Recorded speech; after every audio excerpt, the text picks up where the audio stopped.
Zofar de Naamate respondeu: Ficarão sem resposta todas essas palavras? Irá confirmar-se o que esta tagarela diz? Sua conversa tola calará os homens? Ninguém o repreenderá por sua zombaria?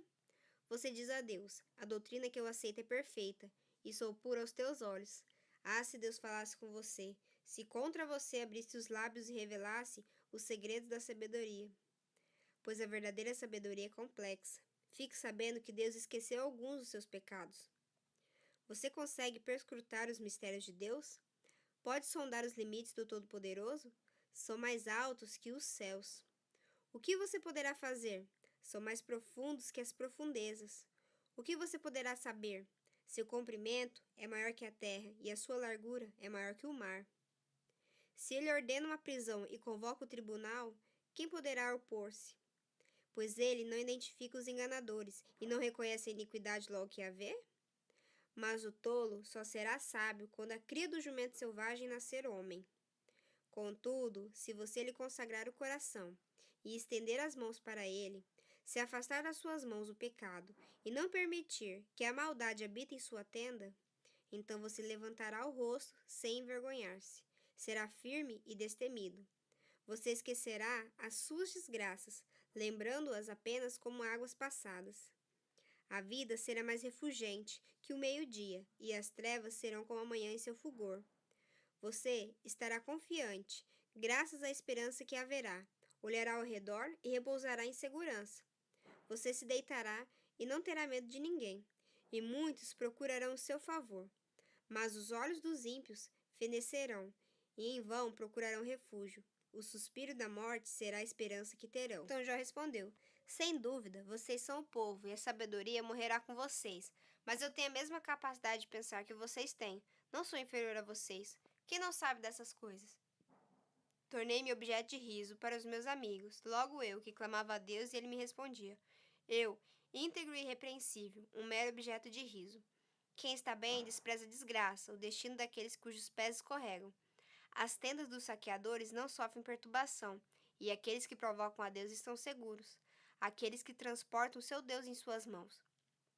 Pergunte, porém, aos animais, e eles o ensinarão, ou às aves do céu, e elas contarão a você. Fale com a terra, e ela o instruirá. Deixe que os peixes do mar o informem.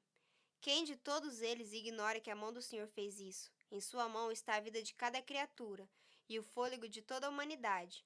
O ouvido não experimenta as palavras como a língua experimenta a comida? A sabedoria se acha entre os idosos? A vida longa traz entendimento? Deus é quem tem sabedoria e poder. A ele pertencem o conselho e o entendimento. O que ele derruba não se pode reconstruir. Quem ele aprisiona, ninguém pode libertar. Se ele retém as águas, predomina a seca. Se as solta, devastam a terra. A ele pertencem a força e a sabedoria. Tanto o enganado quanto o enganador a ele pertencem. Ele despoja e demite os conselheiros, e faz juízes de tolos. Tira as algemas postas pelos reis e amarra uma faixa em torno da cintura deles. Despoja e demite os sacerdotes e arruína os homens de sólida posição. Cala os lábios dos conselheiros de confiança e tira o discernimento dos anciãos. Derrama desprezo sobre os nobres e desarma os poderosos. Revela coisas profundas das trevas e traz à luz densas sombras. Dá grandeza às nações e as destrói. Faz crescer as nações e as dispersa. Priva da razão os líderes da terra e os envia perambular num deserto sem caminhos. Andam tateando nas trevas, sem nenhuma luz. Ele os faz cambalear como bêbados. Meus olhos viram tudo isso, meus ouvidos o ouviram e entenderam. O que vocês sabem, eu também sei. Não sou inferior a vocês, mas desejo falar ao Todo-Poderoso e defender a minha causa diante dele. Vocês, porém, me difamam com mentiras. Todos vocês são médicos que de nada valem. Se tão somente ficassem calados, mostrariam sabedoria. Escutem agora o meu argumento. Prestem atenção à réplica de meus lábios. Vocês vão falar com maldade em nome de Deus? Vão falar enganosamente a favor dele? Vão revelar parcialidade por ele? Vão defender a causa a favor de Deus? Tudo iria bem se ele os examinasse? Vocês conseguiriam enganá-lo como podem enganar os homens? Com certeza, ele os repreenderia se no íntimo vocês fossem parciais. O esplendor dele não os aterrorizaria? O pavor dele não cairia sobre vocês? As máximas que vocês citam são provérbios de cinza. Suas defesas não passam de barro. Aquietem-se e deixem-me falar, e aconteça comigo o que acontecer. Porque me põe em perigo e toma a minha vida em minhas mãos. Embora ele me mate, ainda assim esperarei nele. Certo é que defenderei os meus caminhos diante dele. Aliás, será essa a minha libertação, pois nenhum ímpio ousaria apresentar-se a ele. Escutem atentamente as minhas palavras, que os seus ouvidos acolham o que eu digo. Agora que preparei a minha defesa, sei que serei justificado. Haverá quem me acuse? Se houver, ficarei calado e morrerei. Concede-me só essas duas coisas, ó Deus, e não me esconderei de ti. Afasta de mim a tua mão, e não mais me assustes com os teus terrores. Chama-me e eu responderei, ou deixa-me falar, e tu responderás. Quantos erros e pecados cometi? Mostra-me a minha falta e o meu pecado. Por que escondes o teu rosto e me consideras teu inimigo? Atormentarás uma folha levada pelo vento? Perseguirás a palha? Pois fazes constar contra mim coisas amargas e me fazes herdar os pecados da minha juventude. Acorrentas os meus pés e vigias todos os meus caminhos, pondo limites aos meus passos. Assim, o homem se consome como coisa podre, como a roupa que a traça vai roendo. O homem nascido de mulher vive pouco tempo e passa por muitas dificuldades. Brota como a flor e murcha. Vai-se como a sombra passageira, não dura muito. Fixas o olhar num homem desses e o trarás a tua esperança para julgamento? Quem pode extrair algo puro da impureza? Ninguém. Os dias do homem estão determinados.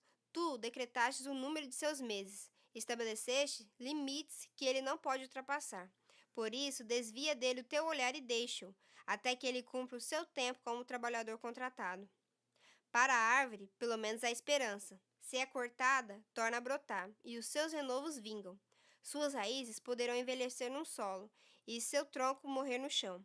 Ainda assim, com o cheiro de água, ela brotará, e dará ramos como se fosse muda plantada. Mas o homem morre, e morto permanece. Dá o último suspiro e deixa de existir. Assim como a água do mar evapora, e o leito do rio perde as águas e seca, assim o homem se deita e não se levanta. Até quando os céus já não existirem, os homens não acordarão e não serão despertados do seu sono. Se tão somente me escondesses na sepultura e me ocultasses até passar a tua ira, se tão somente me impusesse um prazo e depois te lembrastes de mim. Quando o homem morre, acaso tornará a viver? Durante todos os dias do meu árduo labor, esperarei pela minha dispensa. Chamarás e eu te responderei. Terás anelo pela criatura que as tuas mãos fizeram. Por certo, contarás então os meus passos, mas não tomarás conhecimento do meu pecado. Minhas faltas serão encerradas num saco. Tu esconderás a minha iniquidade. Mas assim como a montanha sofre erosão e se desmorona, e a rocha muda de lugar, e assim como a água desgasta as pedras e as torrentes arrastam terra, assim destróis a esperança do homem.